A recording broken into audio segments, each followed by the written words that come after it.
This is your Wrestle Kingdom 14 preview and predictions.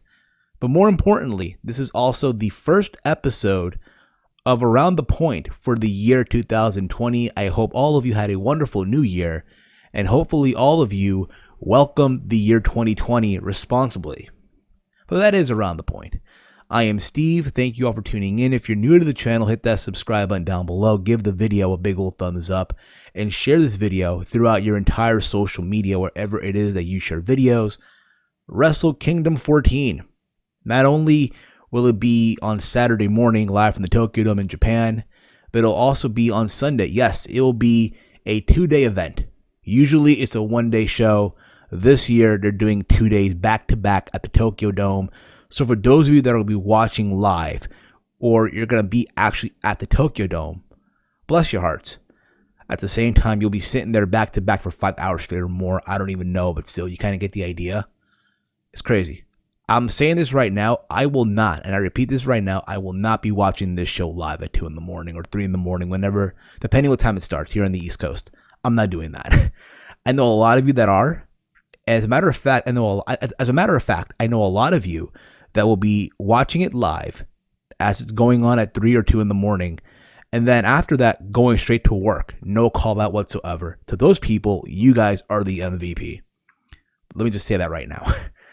This year, though, is kind of different because they are going to crown, that being New Japan Pro Wrestling, they're going to crown the first dual champion, that being the first champ, if you will. They're going to crown the first man to hold both the IWGP World Title and the Intercontinental Championship. So at the end of night 2, somebody's holding both titles at the same time. For a lot of people, Wrestle Kingdom, again, depending who you talk to, is considered to be, if not the, or one of the best shows of the year.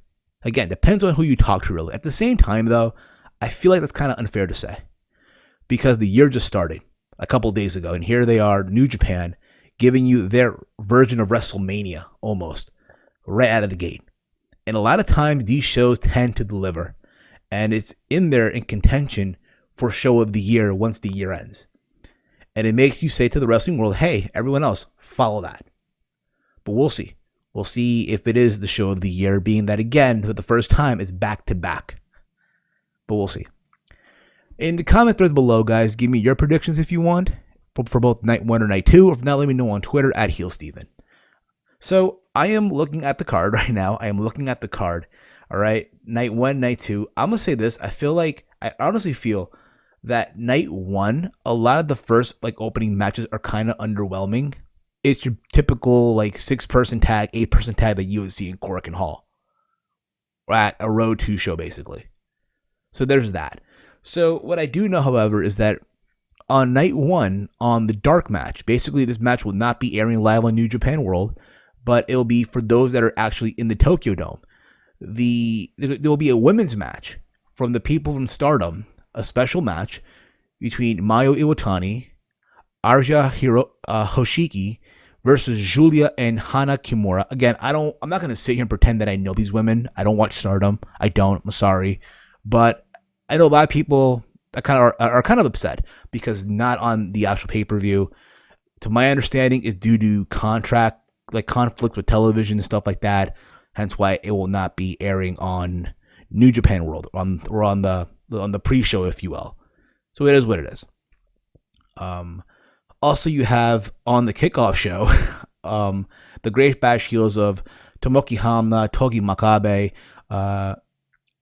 and Yuya Iwamura and Yata Suji, I probably butchered the name, it is what it is, versus Toa Harane, Alex Cullen, Clark Connors, and Carl Fredericks. 8-man tag team match. Should be a fun match. A lot of the young lions, to my understanding, are in this match from the LA dojo and in the Japan dojo, so that's cool to see as well. We have also Hiroshi Tenzan and Satoshi Kojima versus Yuji Nagata and Manabu Nakanishi. Another tag team match, which is fine. You have Liger's first of 2 farewell matches at the Tokyo Dome. It's a 8-man tag. It'll be him, Tatsumi Fujinami, the Great Sasuke, Tiger Mask, versus Naoko Sano, Shiro Otani, Tashutu Takayawa, and Taguchi, right? It'll be an 8-man tag. It should be another fun match too. I guess Liger will get the win here because again he's going at it on 2 nights, so he'll probably get the win here and probably lose on the next night, but we'll see. We have another 8-man tag from LIJ: Evil, Sonata, Shingo, and Bushi versus Suzuki Goons of Minoru Suzuki, Taichi, Zack Sabre Jr., and El Desperado. Again, these 8-man tags, I just feel like, honestly, it's just to get these people on the show in any way, shape, or form. Again, it just feels like clutter until you get to the good stuff. But that's just my humble opinion. Take it for what it's worth. You have another, another 8-man tag from Chaos, Hiroki Goto, Tomohiro Ishii, Toru Yano, and Yoshihashi versus Bad Luck Fale, Chase Owens, Kenta, and Yuji Takahashi. Should be another okay match, another filler. Again, a lot of these guys are wrestling on night 2, so there's that as well, I guess. And then you have the first title match, right, on night 1 for the IWGP Tag Team Championships. You have the Guerrillas of Destiny of Tonga Loa and Tama Tonga versus the winners of World Tag League, that being Juice Robinson and Dave Finlay. Juice Robinson, you got to remember, is wrestling on night 2, so that's the thing as well. This should be a fun match.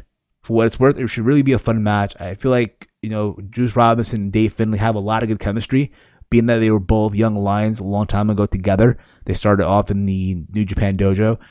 And I've always enjoyed the Girls of Destiny. I've always enjoyed their stuff. Again, it should be a very exciting match. If I'm picking a winner here, I'm probably picking Juice Robinson and Dave Finlay, for the simple fact that, hey, it's a new tag team, right, on the scene, if you will. But then again, at the same time, Juice Robinson is competing on night 2, so we'll see how that goes. But if I'm picking a winner right now, I'm going to go with Juice Robinson and Dave Finlay. We have the Texas Death Match for the IWGP United States Championship. The match can only be won by a 10 count out or a submission. So you have your 10 count or knockout or a submission, basically, right? You have Lance Archer defending the championship versus Jon Moxley from AEW. You guys know the story. Jon Moxley was the IWGP US champion. He had to vacate the belt because of a typhoon that happened in Japan during the summer. Hence why Lance Archer was crowned the champion. He's been on a tear. He really has. Moxley's back.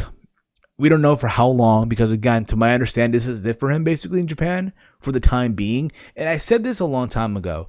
I really wish that Jon Moxley was to stay in Japan. Like, he never signed with AEW. Because I think I enjoy him more in Japan than I do in AEW. That's just me, of course. But again, this should be a very fun match. It's like that death match style that I know Moxley's, that I know for a fact that Moxley's into. And again, Lance Archer is just another amazing performer as well. I'm probably picking here, honestly, I'm picking Lance Archer to get the win. Because again, if by any miracle, I don't think it makes sense that you have Moxley win the belt here just to have him drop it on night 2. That's just my honest opinion. That being said, I think Lance Archer retains the championship. And that'll be it for Moxley in Japan until we don't know when. We have here, after this, we have Will Ospreay defending the IWGP Junior Heavyweight Championship against the returning Hiromu Takahashi. Now, I'm going to say this right now. This is my humble opinion. Take it for what it's worth. To me, the MVP of New Japan, as far as a foreign star is concerned, right, a gaijin, if you will, to me, is Will Ospreay. This guy has been just tearing it up in 2019. He tore it up, right? Winning Best of Super Juniors, having that amazing match with Shingo in the finale, right? And then to compete in the G1, had these amazing matches as well. And yet, at the same time, I feel like if you're New Japan, if there's someone that you should put, I guess, the machine behind, right, as far as a foreign star, it should be Will Ospreay. I hope in 2020, I honestly hope that Will Ospreay, moves up to heavyweight and starts competing, if not for the Intercontinental title, for the world title. Oh, my bad. If it's not for the world title, for the Intercontinental title. Because there's not a doubt in my mind that Will Ospreay can be that foreign star for New Japan. He has it. Nothing against Jay White. He doesn't do it for me. That's just my humble opinion. Take it for what it's worth. This match, though, I honestly, because I see it going this way for whatever reason, being that Hiromu is back, I would give it to Hiromu Takahashi. It tells a good story. Hey, here's a guy who we did not know if he would come back or not from that neck injury. That was very, very brutal. And here he is. He's back on their biggest show of the year. And he, again, against all the stuff that he had to go through to win the belt back. So I see Hiromu gets the win here. That's kind of like a New Japan kind of move as well. So there's that. We then have the first of two title matches to go up on night 2. We have first the Intercontinental Championship match. We have Jay White, the Switchblade, defending the championship against Tetsuya Naito. I said this a long time ago, and I'm going to say this right now. When the news came out that, hey, it's title for title on night 2, this is all for Naito, in my humble opinion. Naito should be the one at the end of night 2 with both titles. Okay, even though Okada, right, does not even want to be a dual champion. In his eyes, he's the world champion, and that's it. That means more than being a dual champion. That's fine. It is what it is. But to me, and I said this a long time ago as well, it's a shame how much Naito's stock has lowered for whatever reason. Like they cooled him off, I felt like, right? And now here he is, and again, his opportunity at redemption, right? For what happened over 2 years ago at the Tokyo Dome. Again, this should be a fun match. Don't get me the fuck wrong. But if I'm picking, I know people like Jay White, and that's fine. He's not a bad wrestler. He's just not my cup of tea. It doesn't really do it for me. Okay? But if I'm picking a winner here, I'm picking Naito. I think Naito walks out the new Intercontinental Champion and goes into night 2 to meet either the winner of Kota Ibushi or Kazuchika Okada, which we're getting into right now. The main event of night 1. Kazuchika Okada defending the IWGP World Championship versus Kota Ibushi, the winner of the G1. Now, this match, I believe, will be another amazing match. These two guys will go out there and just tear it up. And it's amazing just the connection that is Kenny Omega. Kenny Omega is the best friend of Kota Ibushi, right? And you think about it, 2 years ago, Kazuchika Okada had that amazing match with Kenny Omega at Wrestle Kingdom 13. At Wrestle Kingdom 11 in 2017. That went over an hour that Dave Meltzer gave 6 stars. And now here he is 2 years later defending the championship again, this time against Kenny's friend. Again, that connection of the golden lovers, right? That connection is there. It should be a fun match, all the fuck you want.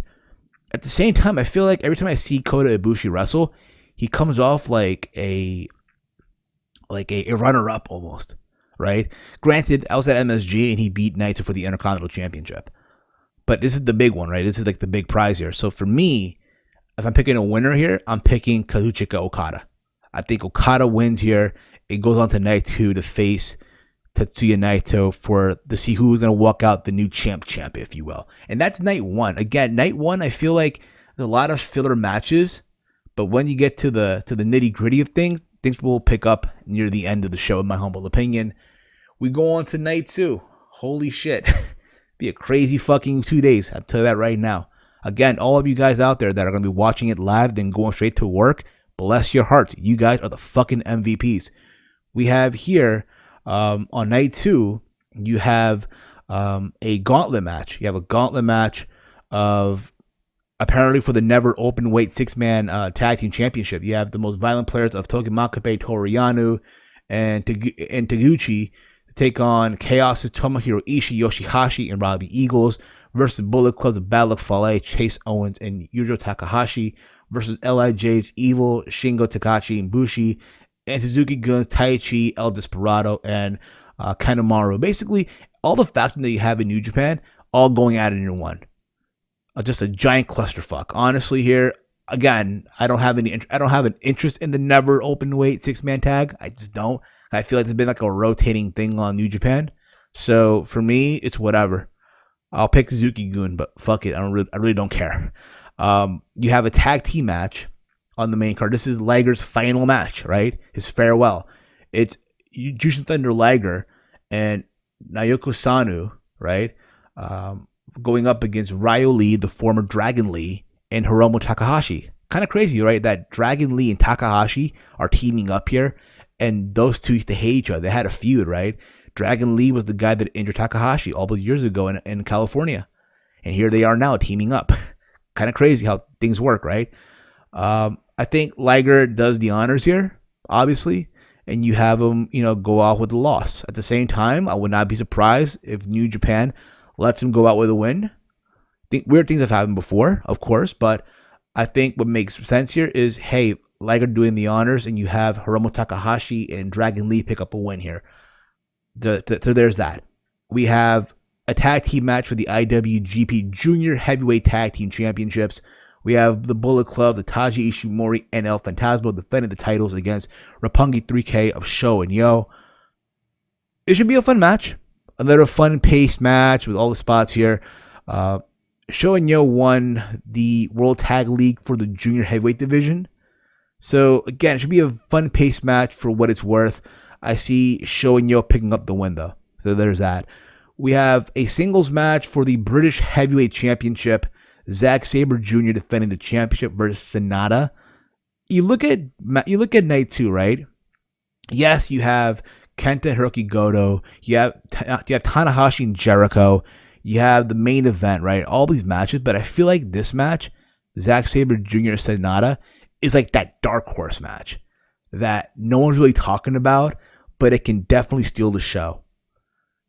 I think honestly in 2020 it's time for Sonata, just like Will Ospreay. If he's not getting the IWGP World Title, hey, put the Intercontinental title on Sonata. I would not mind. Can you imagine Sonata versus Will Ospreay for the Intercontinental title? Shut up and take my fucking money. That being said, I see Zack Sabre Jr. retaining here, so there's that. We have the winner of Lance Archer and John Moxley take on Juice Robinson on night 2 for the IWGP US title. At the same time, again, this should be a fun match. I think Lance Archer does win on night 1 and goes on to face Juice Robinson. That being said, I think Lance Archer retains the championship here, in my humble opinion, and continues on this tear that he has as the IWGP US champion. We then have, for the Never Openweight title, that's the title where the guys just beat the fuck out of each other, basically, right?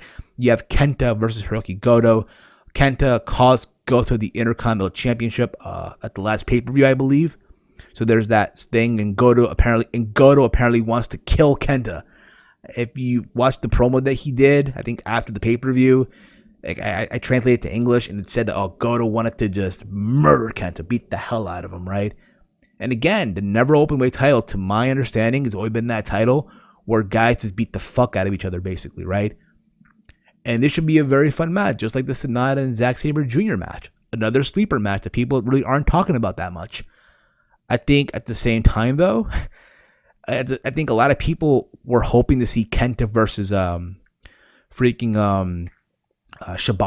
right? Katsuyori Shibata, right? After what happened in G1 in Dallas, right? When Kenta attacked Shibata got involved as well, got active as well a little bit. Not really to a point of having a match, but people were hoping for that, but it's not happening.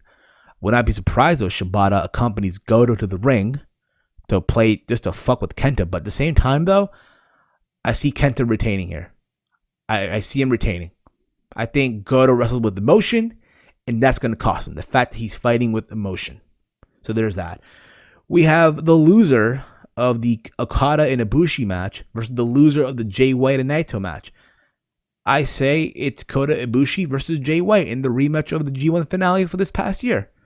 And if you saw what happened in that match, how crazy and amazing that was, this will be no different. Even now on a bigger stage, on the Wrestle Kingdom stage, right? On the Tokyo Dome.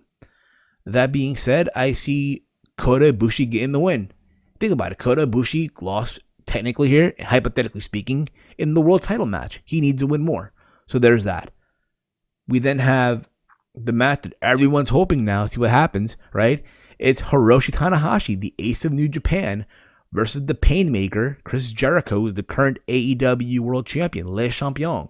The stipulation here is if Tanahashi wins, he will receive a match for Jericho's AEW World Championship. Now, people are wondering, hey, Will this mean that now finally AEW will work with New Japan? Are we finally going to see it? They should just get it out of the way, just work together. You know they want to. I think we'll get there. It's just not going to be right now. I think it'll happen in due time. People need to be patient. But this is, I guess, the planting of the seeds, if you will, a teaser, right? People believe that Tanahashi will win because of the stipulation. At the same time, you got to think about this too. Jericho hasn't won a match at Wrestle Kingdom. Wrestle Kingdom 12 lost to Kenny Omega. Wrestle Kingdom 13, he lost to Naito, right? So he needs a win. At the same time, he's the AEW World Champion. If you're AEW, you're allowing Jericho to go with their belt, with the AEW World title, take it to New Japan, right? And can you imagine if he loses as the AEW World Champion? It devalues that title. It does. So if you're New Japan, you're kind of in a pickle right now too. Because at the same time, you got to remember, New Japan lost their US TV deal with Access TV. So if they want to be on good side, they better. And again, I don't want to come off like, oh, you're being an AEW defender, but I'm not. They got to, again, pick and choose here, really, when you think about it. But I do think, though, eventually, again, it won't be right now. It won't be tomorrow, but we'll get there. We'll get there when we'll get there. There will be a partnership or working relationship, if you will, of AEW and New Japan, right? Can you imagine, again, the likes of Okada, the likes of Naito, Tanahashi, Will Ospreay, Kota Ibushi, Jay White, for fuck's sake, Kenta, and so on and so forth on TNT, in AEW, as a merger or as a working relationship with New Japan? Just saying, it's bound to happen. Who I feel bad for here in all this is Ring of Honor, but it is what it is. That being said, though, this should be a fun match. I see Jericho winning the match. And again, just teasing the idea that AEW will work with New Japan and give you this belief that Tanahashi will win and Tanahashi will go on to face Jericho. But it's not going to happen. It's not. We then get the main event. The winner of the IWGP World Title match from night 1 versus the winner of the IWGP IC title match from night 1 in a title unification, right? You have, in my opinion, Naito defending the world title versus, you have Kazuchika Okada defending the IWGP World Title versus who will be then the Intercontinental Champion, Tetsuya Naito. And again, it goes full circle. Years ago, I believe it was Wrestle Kingdom 8, Wrestle Kingdom 8. Naito lost to Okada, right? Naito lost to Okada. Wrestle Kingdom 8, I believe it was, right? And he came close. Remember, they had that whole voting poll, and they had in the main event instead Tanahashi and Nakamura for the Intercontinental title, right? And Naito got booted out of the main event. Years later, he wins the G1, 2017. Goes on to face Okada at Wrestle Kingdom 12, right? And everyone thought then it was Naito's moment. Naito should have won that, and he lost. For whatever reason, he lost that match. I didn't agree with it, but it happened, right? And now here we go. All these years, like 2 years later, right? The stage is set. They're back at the scene of the crime, if you will. And it's all for Naito to finally get his moment and beat Okada. Beat the guy that he beat already before, back in 2016. But this time on the grand stage, on the big stage, if you will, in the Tokyo Dome, on the biggest show of the year, when the lights shine brighter than ever, right? And you have Naito walk out as the dual champ, the champ, if you will, both IWGP Intercontinental title champion and IWGP World Champion. And that's how you close Wrestle Kingdom 14, in my opinion, with Naito on top. And him cutting his speech, have all the members of LIJ come out and celebrate with him in the middle of the ring. But we shall see. Guys, again, give me your comments down below. At the same time, again, it's a good time, in my opinion, to get onto New Japan World. Because, again, you can watch this show on either New Japan World or, if not, on Fight TV. Honestly, it's better to get on New Japan World. It's cheaper than Fight TV, in my humble opinion. A lot of people get New Japan World this time of the year just for Wrestle Kingdom, and then they forget about it. I feel like, honestly, if you really want to make the best out of New Japan World, it's for Wrestle Kingdom, Dominion, and I guess the G1, and the best of Super Juniors. To me, honestly, as well, just add in there as well the New Japan Cup. But again, this is, for a lot of people, if not the biggest show, one of the biggest shows of the year. The WrestleMania for New Japan, the Tokyo Dome. And a lot of time, these shows tend to deliver. And now they're going to up the ante and do a 2-day event instead of a 1-day event. Let's see how all this will go down. Again, my reviews will be different. I will not be watching the show live. I am off Saturday from my afternoon job, so I will be watching this show Saturday afternoon, night 1.